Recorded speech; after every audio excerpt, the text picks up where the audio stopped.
બાપુ એક સુંદર મજાનો જાણવા જેવો પ્રસંગ છે અને આ પ્રસંગમાં આજે આપણે વાત કરવી છે બિહાર રાજ્યના ગયા શહેરમાં આવેલા રામશિલા તીર્થ વિશે। અહીં સ્ફટિક શિવલિંગની અંદર સાપનો આકાર એક રહસ્ય છે।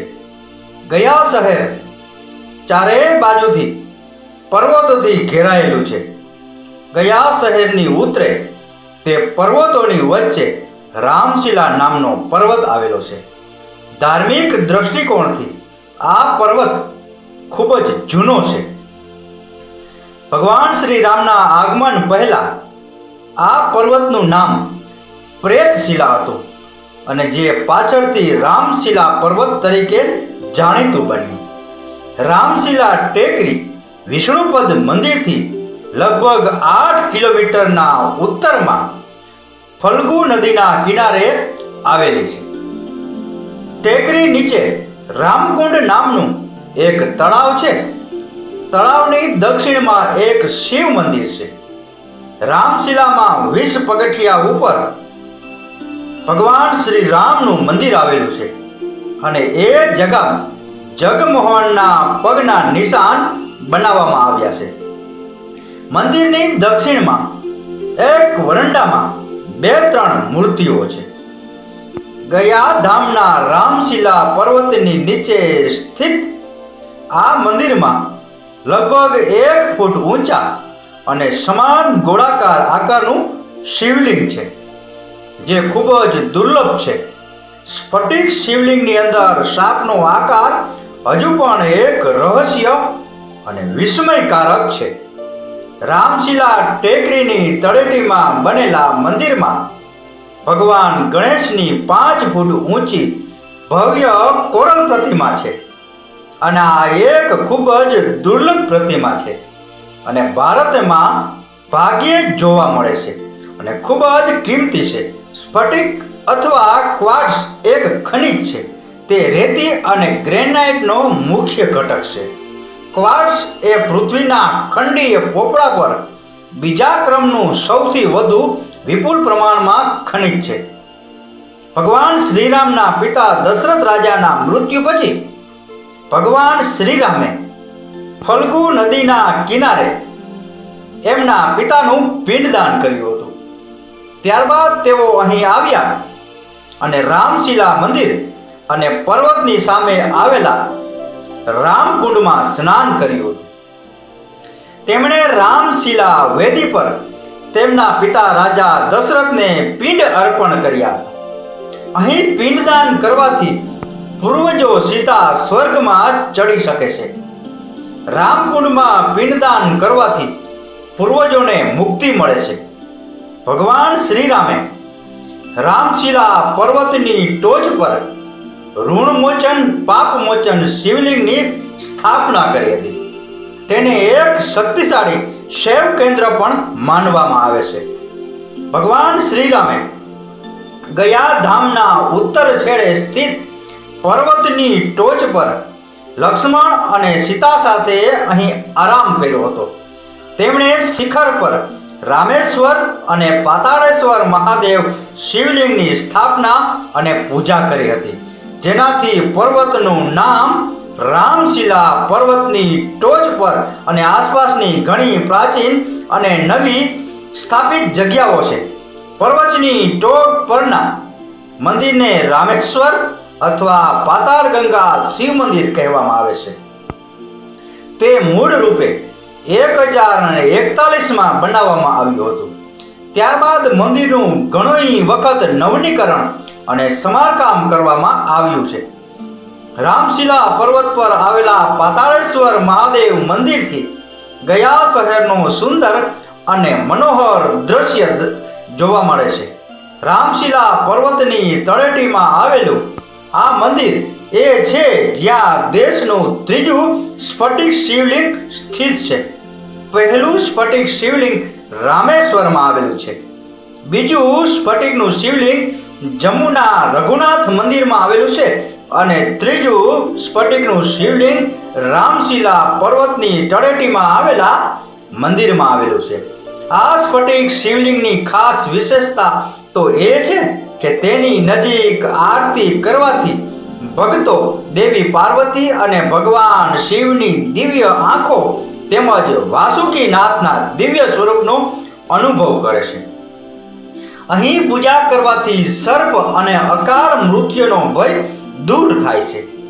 આ શિવ મંદિર ટીકરી મહારાજ ગોપાલ શરણસિંહના પિતા બાબુ અંબિકા શરણસિંહે ગયા શહેરના પહોંચીમાં તેમના પ્રવાસકાળ દરમિયાન ટીકારી રાજના કોર્ટ ઓફ વોર્ડ્સ તરીકેના કાર્યકાળ દરમિયાન બનાવ્યું હતું અને તે ઈસવીસન 1886માં બનાવવામાં આવ્યું હતું. રામશિલા એક પ્રખ્યાત તીર્થ સ્થળ છે. રામશિલા ટેકરી 715 ફૂટની ઊંચાઈ પર આવેલી છે. આ ટેકરી પર પાતાળેશ્વર શિવ અને રામ લક્ષ્મણ મંદિરો જોવાલાયક છે, જેના પગથિયા ટીકારી રાજા દ્વારા પુનર્સ્થાપિત અને સમારકામ કરાયેલા છે. રામશિલા તીર્થ એક હિલ સ્ટેશન પણ છે. જે લોકો હિમાચલ કે ઉત્તરાખંડ જઈ શકતા નથી તેમના માટે આ હિલ સ્ટેશન મનાલી કે શિમલા કરતાં જરા પણ ઓછું નથી, જેનું ઐતિહાસિક અને સાંસ્કૃતિક મહત્વ પણ છે. અહીં ફક્ત એક નહીં પરંતુ 5 થી 6 હિલ સ્ટેશન છે, જે લોકોને ઉનાળામાં પણ શિયાળા જેવો અનુભવ કરાવે છે. જો તમે ક્યારેય બિહારના ગયા શહેરમાં ગયા હો તો તમને ખબર પડશે કે આ વિસ્તારની આસપાસ ઘણી ટેકરીઓ છે અને આ ટેકરીઓનો પોતાનો અનોખો ઇતિહાસ છે અને આ ટેકરીઓમાંથી રામશિલા ટેકરી પણ એક છે. ત્યારબાદ વાત કરીએ વિષ્ણુપદ મંદિર વિશે, તો આ મંદિર 1787માં મહારાણી અહલ્યાબાઈ દ્વારા બનાવવામાં આવ્યું હતું. આ સુંદર ધાર્મિક સ્થળ 3 બાજુથી પાણીથી ઘેરાયેલું છે. મંદિરમાં ભગવાન વિષ્ણુના 40 સેન્ટીમીટર લાંબા પદ્મ ચિહ્ન પણ છે. અહીં તમે મંદિરની જટિલ સ્થાપત્ય કલા પણ જોઈ શકો છો, જેની પિરામિડ આકારની રચના જમીનથી 100 મીટર ઉપર છે. મંદિરની ટોચ પર એક સુવર્ણ ધ્વજ અને કળશ જોવા મળે છે, જે હંમેશા સૂર્યના કિરણોથી ચમકતો રહે છે. ત્યારબાદ વાત કરીએ અહીં આવેલા બારાબાર ગુફાઓ વિશે, તો બારાબાર ગુફાઓ ગયા શહેર સ્થિત નજીક છે. આ ગુફાઓનો એક અનોખો ઇતિહાસ છે. આ ગુફાઓ 2જી સદીની છે. તે 7 ખડકોમાંથી કોતરેલી ગુફાઓનો સમૂહ છે અને એવું માનવામાં આવે છે કે મૌર્ય સામ્રાજ્યએ ભારતમાં પ્રથમ ખડકોમાંથી કોતરેલી ગુફાઓ બનાવી હતી. તે દરેક ગુફાઓમાં 2 ખંડ છે, જે સંપૂર્ણપણે ગ્રેનાઇટથી કોતરેલા છે અને બધી જ વિશાળ કમાનો ધરાવે છે. ત્યારબાદ આવે છે થાઈ મઠ.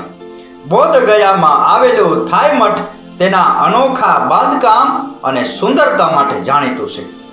તેની છત ઢાળવાળી છે અને તેમાં સોનેરી ટાઇલ્સથી ઢંકાયેલી છે અને એવું પણ કહેવામાં આવે છે કે ભગવાન બુદ્ધની 25 મીટર ઊંચી કાંસાની પ્રતિમા છે. આ મઠ દર જાન્યુઆરીમાં એક રિટ્રીટનું આયોજન કરે છે, જે વિશ્વભરના લોકોને યોગ અને ધ્યાન માટે આકર્ષે છે. ગયા શહેર કઈ રીતે પહોંચવું એના વિશે વાત કરીએ તો વિમાન દ્વારા સીધું ગયા શહેર પહોંચી શકાય છે. ગયા શહેરમાં એરપોર્ટની સુવિધા આવેલી છે. ગયા શહેર આંતરરાષ્ટ્રીય વિમાન મથક 10 કિલોમીટર દૂર આવેલું છે. દિલ્હી, મુંબઈ, ચેન્નઈ અને કોલકાતા સહિત વિવિધ ભારતીય શહેરોથી ફ્લાઇટનું સંચાલન થાય છે. જો ટ્રેન દ્વારા ગયા શહેર જવું હોય તો ગયા શહેર ભારતના શ્રેષ્ઠ રેલવે સ્ટેશનોમાંનું એક છે. તે દેશના તમામ મુખ્ય શહેરો સાથે જોડાયેલું છે. ગયાનું પોતાનું રેલવે સ્ટેશન છે, જેને ગયા રેલવે સ્ટેશન કહેવામાં આવે છે. રાજધાની, શતાબ્દી અને સંપર્ક ક્રાંતિ જેવી ટ્રેનો સીધી દિલ્હી, મુંબઈ કે અન્ય શહેરો સુધી દોડે છે. જો સડક માર્ગે જવું હોય તો ગયા રાષ્ટ્રીય ધોરીમાર્ગ 82 દ્વારા સારી રીતે જોડાયેલો છે. તો બાપુ, આ હતો બિહાર રાજ્યના ગયા શહેરમાં આવેલા રામશિલા તીર્થ વિશેનો પ્રસંગ. આ પ્રસંગ, આ કથા, આ વાર્તા પૂરેપૂરી સાંભળી એ બદલ આપનો ખૂબ ખૂબ આભાર. આપનો દિવસ શુભ રહે. મહાદેવ હર.